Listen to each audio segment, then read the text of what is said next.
define what decolonization is. And in my mind, part of decolonization is people like ourselves coming together and engaging these issues. Right? Because decolonization is not something that is given to us. It's something that we make. Right? And therefore, when some of the students from Feast Must Fall demand that the state must decolonize, it's a fundamentally erroneous demand. Those who are in power don't decolonize. Right? Those who don't have power are the ones who decolonize. And therefore, the activity, the politics, the practice of decolonization must come from this kind of space. Therefore, I celebrate and thank you very much for doing this. I should have said at the beginning, I apologize, that I'm not Professor Lokwati, who's our head of department. Right? Some of you may know that I'm not. He asked me to apologize. He had to attend a workshop in Mpumalanga and will try to still come here this evening, but I suspect because of the traffic he's not going to be able to make it. So he asked me to, on his behalf and on behalf of the History Department, to welcome you to this event, to indicate that we are, as we have said to SPOO, fully behind this initiative, and hope that this is not the last time that it happens. The second point I want to make is, as SPOO said, the idea of Black History Month is not a new idea. And it's quite kind of interesting and ironic that in South Africa we still feel the need to have a Black History Month. It's very necessary, but it's ironic that we still think that we should have it. Okay? And it speaks to the profound need to still decolonize. I mean, we look forward to a time when we don't have to have a Black History Month or an African History Month in South Africa, because it will be normal. Right? But the reality is that we're not there yet. And so there is a lot of work to do. So I see the convening of this event, plus the other activities that you have, as part of a call, not just to sit and listen, but a call to action. Because Black History Month was born as an expression of dissent. And if we lose that dissent in calling on the decolonization of history and the decolonization of African history, then I think we'd be missing something fundamentally important. Right? Because that dissent is absolutely critical to the idea of decolonizing our history.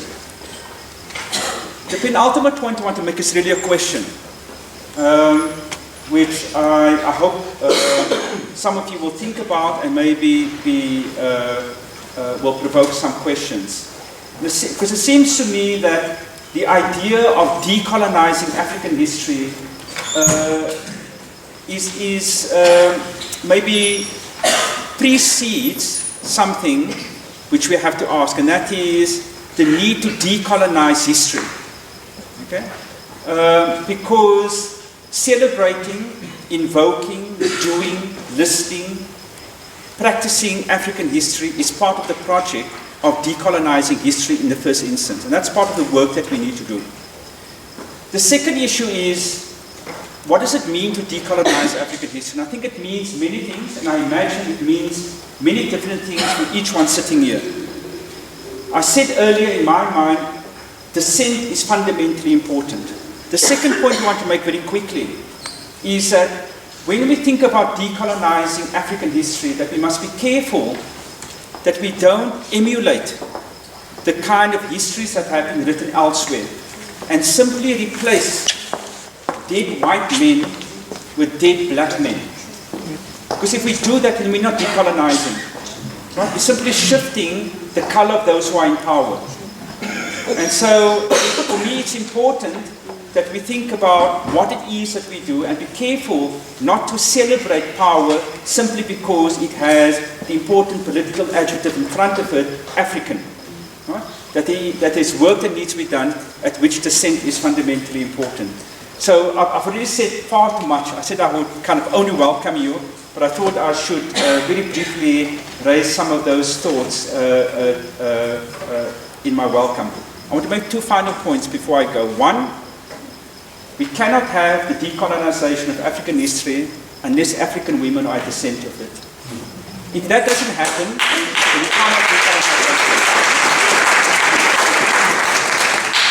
And finally, I've already said to Spoor, my head of department asked me to be here tonight, and we were going to be here anyway, but I have another engagement. So I apologize, I can't stay very long. I was hoping that we'd start on time so I can be here for an hour, but I understand, okay? The guards are against us, and some blame denial, but you know, such is life. So I apologize for having to leave early, but thank you very much and good luck. Yeah. Thank you.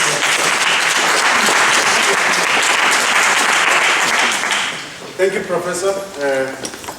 I trust that everybody has understood, you know, the points that he has put across, and really the work that we do have ahead of us, you know. As this is an event, of course, yes, this is an event that it says to us that there is a lot of work that we have to do. As much as we say we want to decolonize, I mean, you know, like since last year or year before last, like we really had a huge of waves, you know, not only in South Africa, but just, you know, across the world, especially from a black world where so many things needed to be decolonized.